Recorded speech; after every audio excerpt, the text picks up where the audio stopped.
Is there a reason you put your passport under the knives? That's what I asked her. Calm. Measured.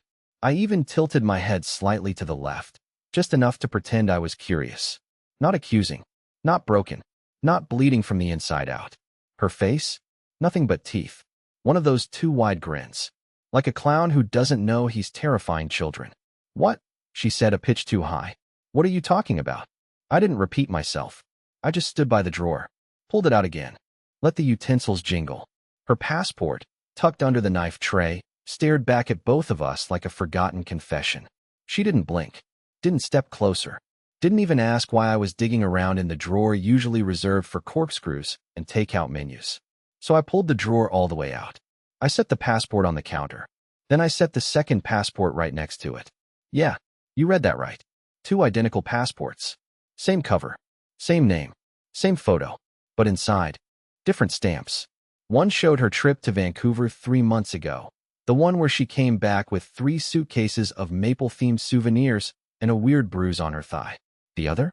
Mexico, Cabo, 5 days, last week. The business trip. Luggage the itinerary that wasn't hers. I hadn't even known the second passport existed.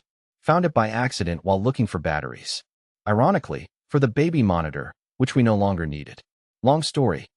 And when I opened it, I knew in 10 seconds that everything I believed for the last 6 months was some kind of scripted farce. There were 2 airline stubs tucked inside. Not 1, 2. Both printed yesterday. One in her name. The other? Ellison Gray. A man. I had no idea who he was. Yet. But she did. I could tell by how her mouth opened just a crack too wide, and nothing came out. No lie. No outrage. Just the slow realization that I knew something she never thought I'd know.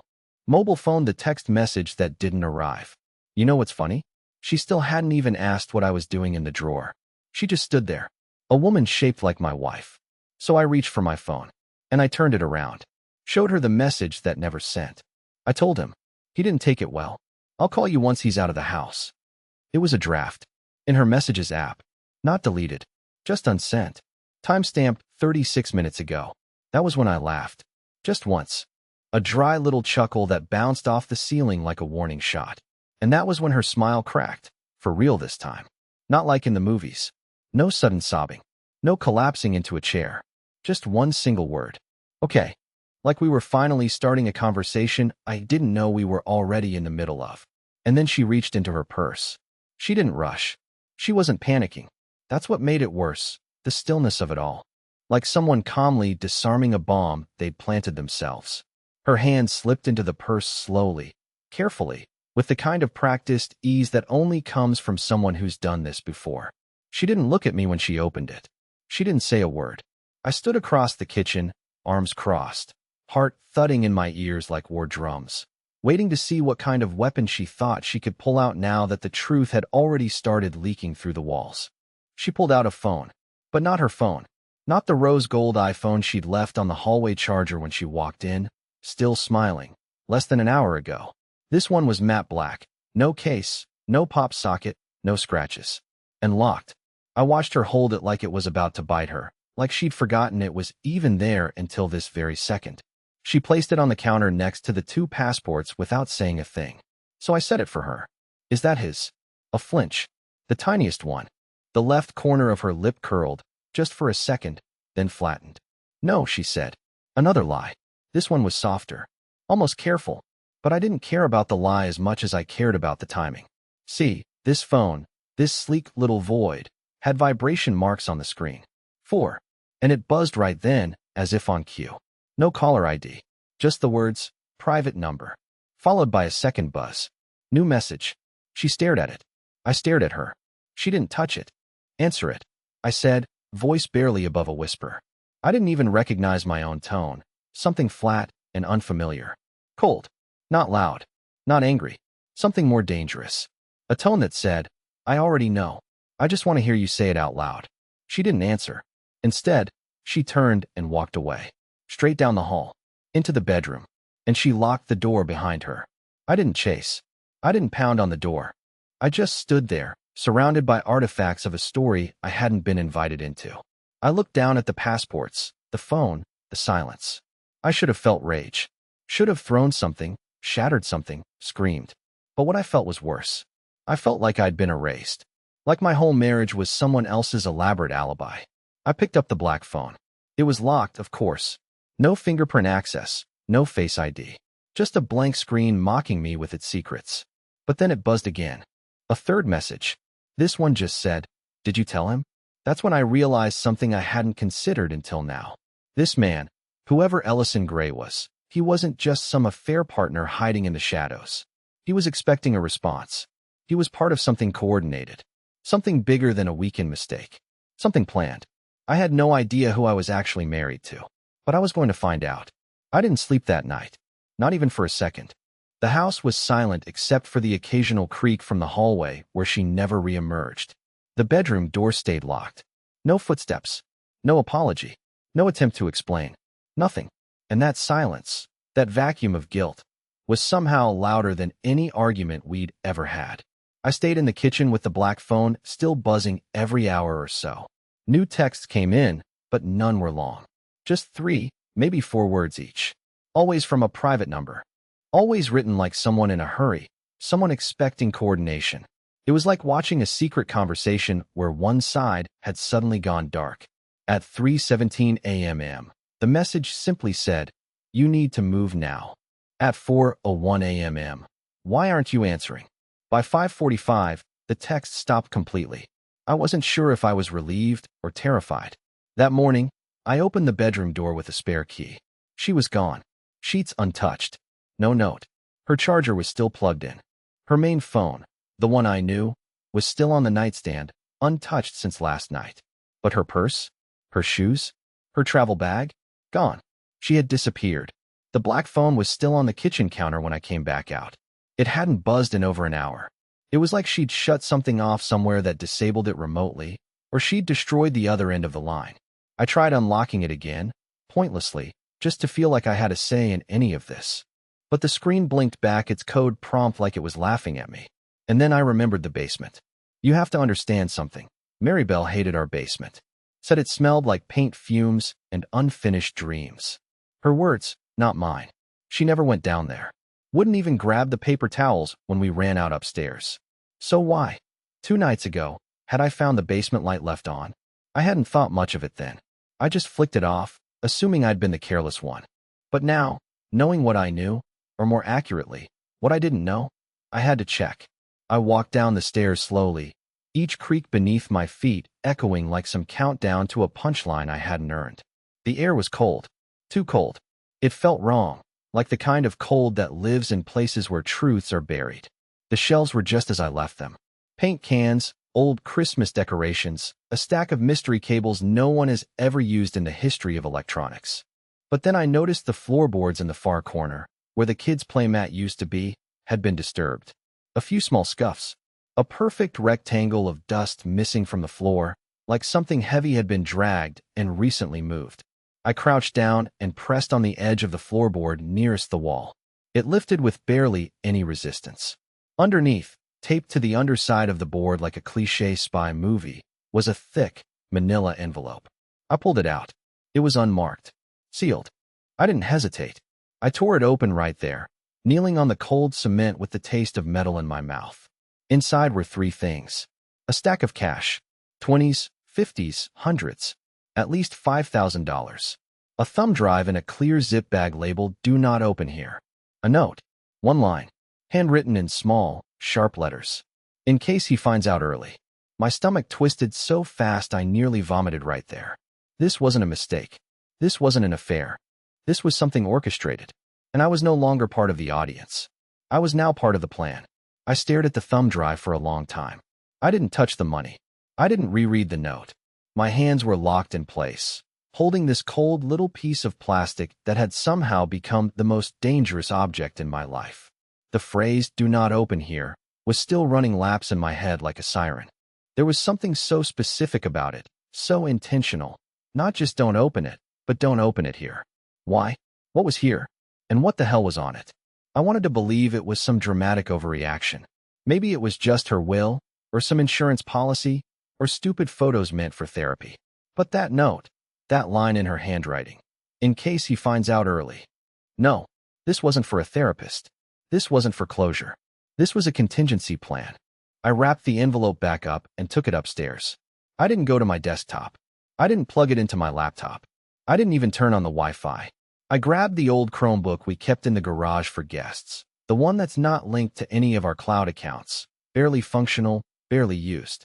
I drove it 5 blocks down to a grocery store parking lot, parked beneath a broken streetlight, and turned it on. I disabled every network setting I could. No Bluetooth. No location. No camera. I didn't know what I was doing, but it felt like the right kind of paranoid. I opened the file browser, slid the thumb drive into the port, and waited. My hands were sweating. My vision was blurry. Every piece of me screamed not to look. But I looked. There were no folders. No names. Just a single video file titled January. It was timestamped from 6 months ago. I hesitated. That's the same week she told me she was flying to Portland for a 3-day HR conference. The one where she came back with a tote bag and a stress ball that said, "Empathy is leadership." The irony is so sharp now I could cut myself with it. I clicked the video. It was dark at first. Just static and wind. Then the camera adjusted. A hotel room. Clean. Nice. Modern. There was soft music playing, something jazzy, old-fashioned, background noise. A voice off-screen whispered something I couldn't make out, and then the camera tilted. And there she was, Maribel, sitting on the edge of the bed in a red dress I'd never seen before, legs crossed, sipping wine and laughing quietly. But not her laugh. Not the one I knew. This was softer, private, performed. And then a man stepped into frame. Tall, bald, tattooed forearm, wearing a hotel bathrobe like it was a tailored suit. He leaned down, kissed her on the cheek, and said clearly into the mic, "1 down, 3 to go."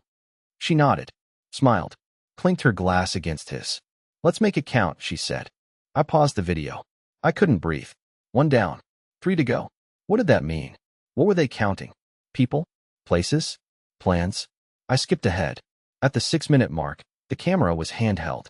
Someone, I assume him, was filming her asleep in bed, hair messy, makeup smudged. He zoomed in on her phone screen next to her. It was open to a notes app. The top line read, "Transfer route B, Ellison confirmed. Van drop off Friday night. Change license plate." The rest of the text blurred as the focus shifted, but that was enough. This wasn't just cheating. This wasn't just betrayal. This was movement. Logistics. False identities. A van.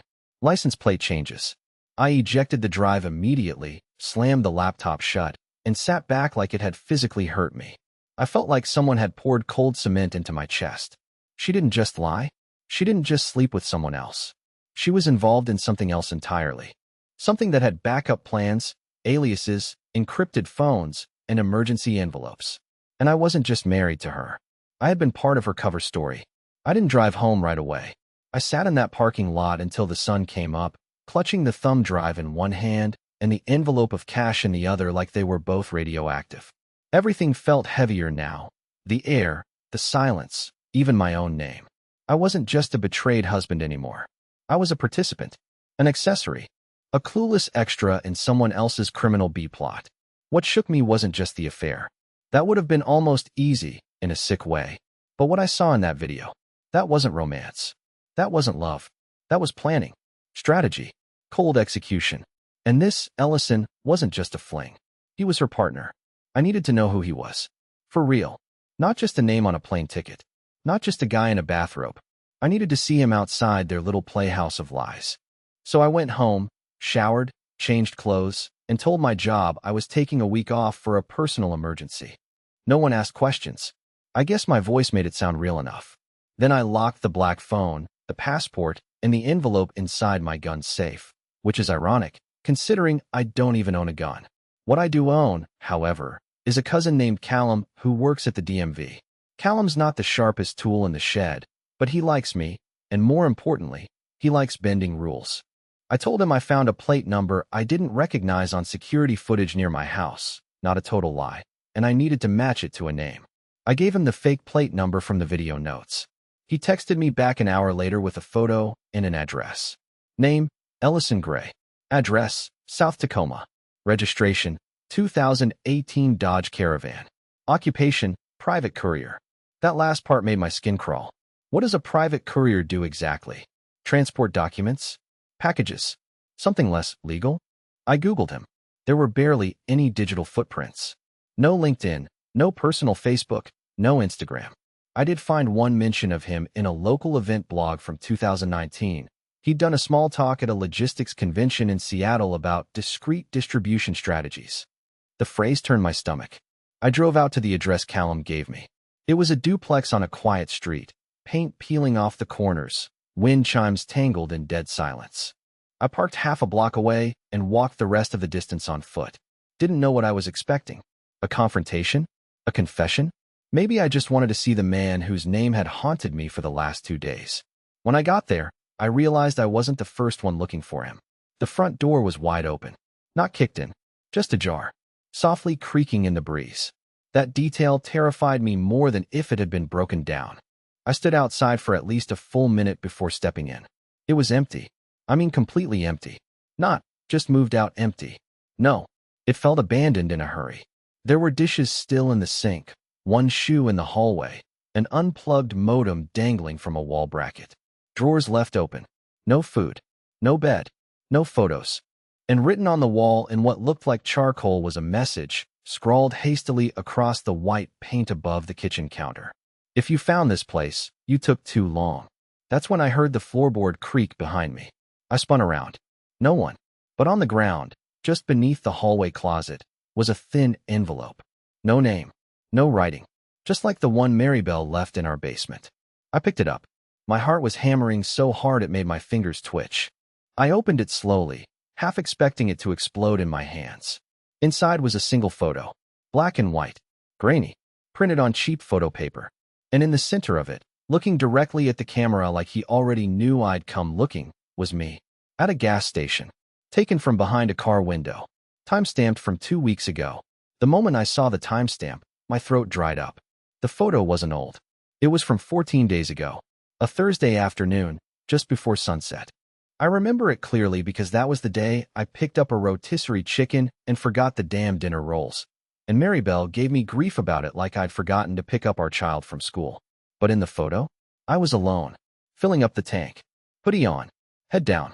Completely unaware that someone was in a car nearby, watching me, lining up the shot like I was prey on some checklist.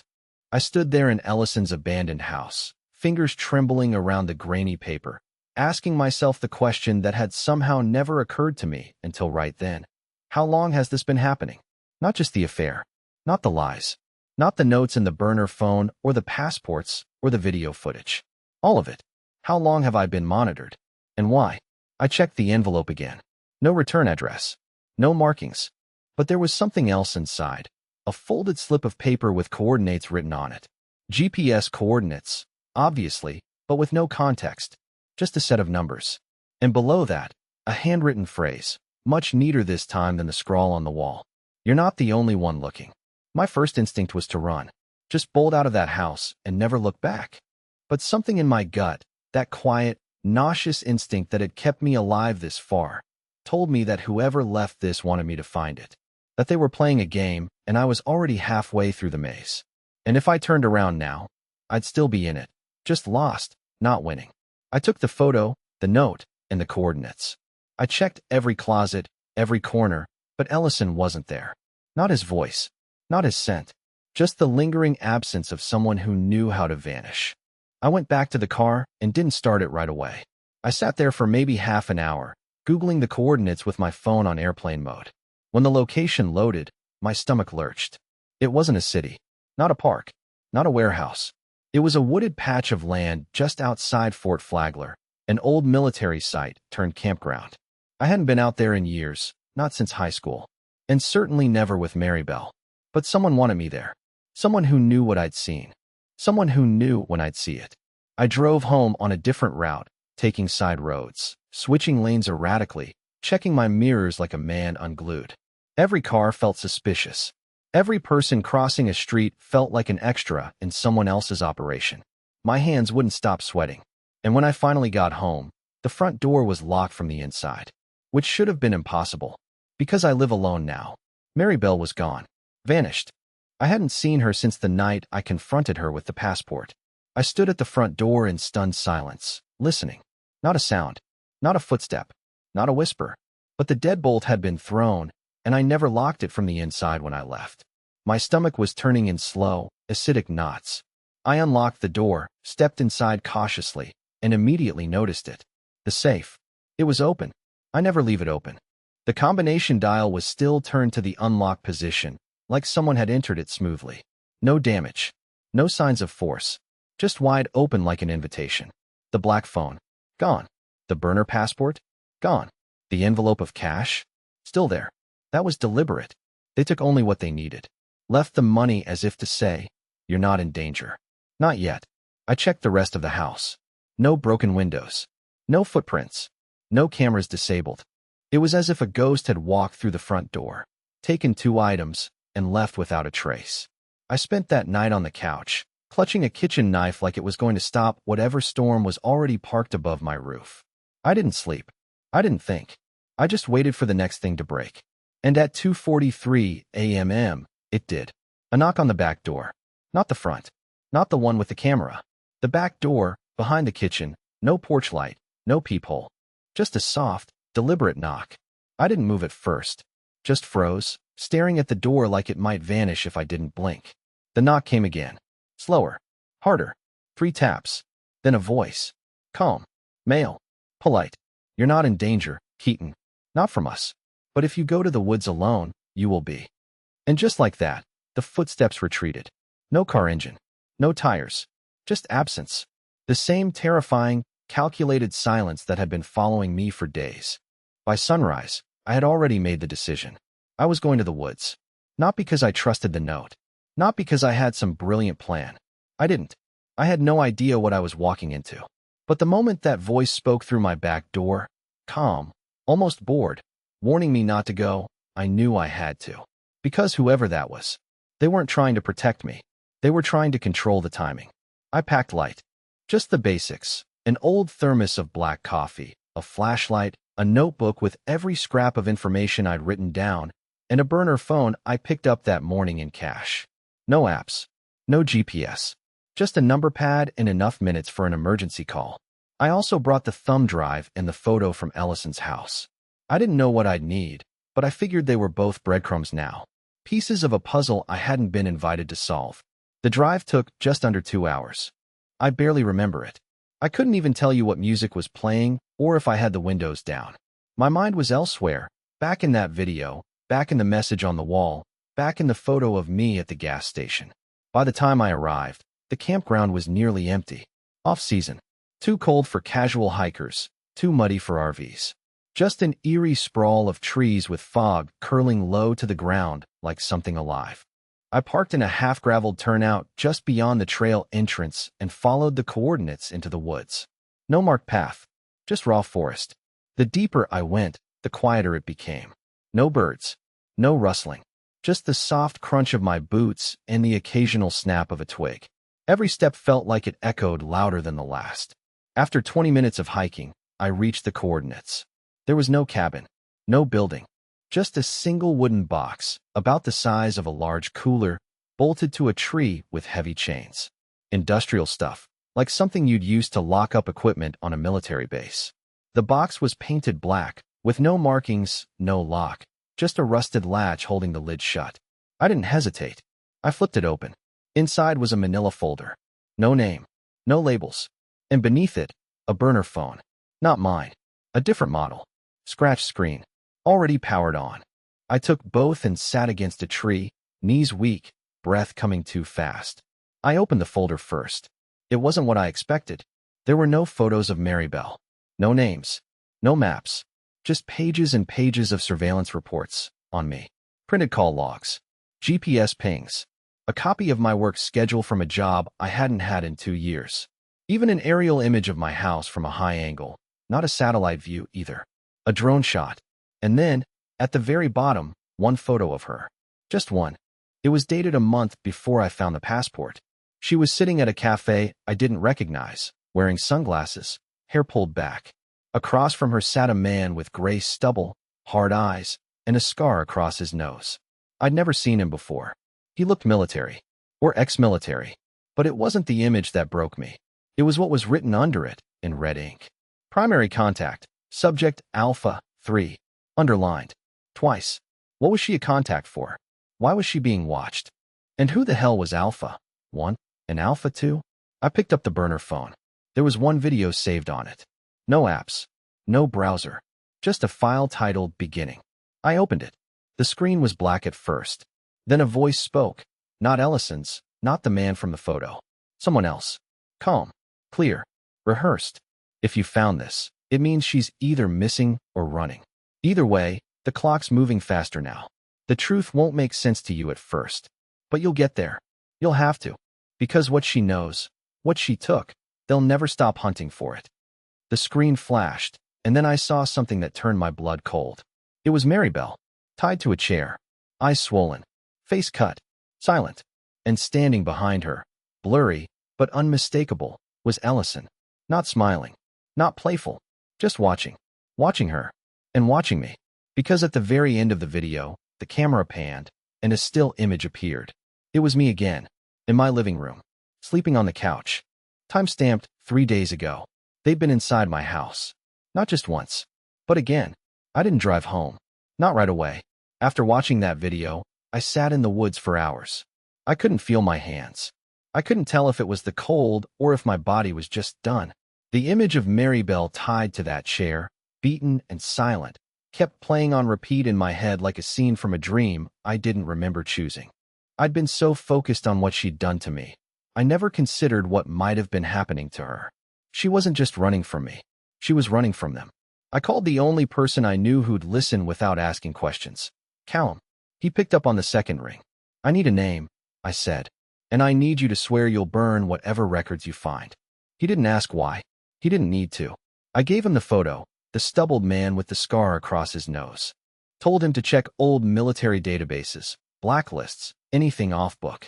I didn't care how. I just needed to know who he was. 2 hours later, Callum texted me a name. Garrison Pike, ex-intelligence contractor. Dishonorably discharged. Multiple sealed investigations. Rumored to be involved in private security work for shadow clients. Real Jason Bourne-level stuff. Only nastier, with no movie score to make it glamorous. And then came the final piece I never expected. He'd been flagged 2 years ago in an internal DHS leak. Target, a data breach tied to a stolen internal communications archive. The suspect? Maribel Gray. Gray. Not my last name. Hers. Or maybe, her real one. Everything fell into place, one horrifying puzzle piece after another. The burner phones. The backup passport. The surveillance. The bruises she never explained. The conference trips with no documentation. The conversations she'd start and stop like she was debating whether to pull me in or push me away. She wasn't cheating on me. She was hiding. From the people she'd stolen from. From the man she'd once worked with.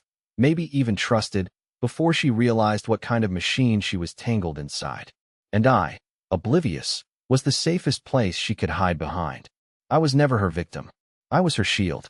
The next morning, I found her. She was sitting in our backyard. Just sitting. In the open. Wrapped in my hoodie. Pale. Thin. Face worn out. Like she hadn't slept in weeks. I didn't say anything. I just sat down beside her. And after a long silence, she whispered, "I'm sorry." I didn't ask why she left. I didn't ask what she'd done or what she was running from. I just nodded, then pulled out the envelope I found in the woods. The one with the reports. The folder. The phone. "I know," I said. Her lips trembled. Her eyes didn't water. She looked past me, like she was still scanning the trees for movement, for shadows, for the past. "They'll keep coming," she said softly. "Then we won't stay here," I replied. And that was it. We didn't pack bags. We didn't leave notes. We just left. Changed names. Changed states. Started from zero. It's been almost 8 months now. I don't know if Garrison Pike is still looking. I don't know if Ellison made it out or disappeared like smoke. I still sleep with one ear open, and some nights she still wakes up gasping, clutching the pillow like it's a lifeline. But she laughs again. Not often, but it's real. And me? I learned how to build furniture. I teach woodworking at a community center under a name that doesn't feel fake anymore. Maribel, or whatever her name once was, teaches yoga to seniors in a converted church gymnasium. No more secrets. No more knives in drawers. No more burner phones. Just a quiet life. Just peace. And in a strange, full circle kind of way. Maybe that's what this whole thing was really about. Not betrayal, not espionage, but escape. Together.